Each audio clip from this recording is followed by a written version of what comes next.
Hey folks, how's it going? Mr. Mitchell here. In this video we're going to go over one worked example to show you how to do problems involving detecting radiation.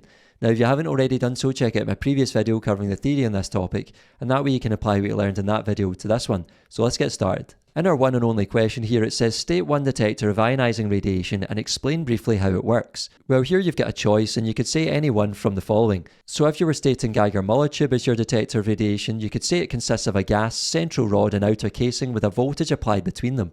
Ionising radiation ionises the gas, creating an electrical current and voltage pulse which can be counted. If you were stating a film badge as your detector, you could say it contains photographic film and materials of different thickness. The film blackens or fogs when ionising radiation hits it, and it's worn by radiation workers to monitor radiation exposure. You could also state a spark counter as the detector, and if you were doing that, you could say it consists of a metal gauze and thin wire with a high voltage applied between them. Alpha sources ionise the air, creating sparks between the wire and the gauze. And lastly, you could also state a cloud chamber as a radiation detector, and this is a small container filled with alcohol vapour.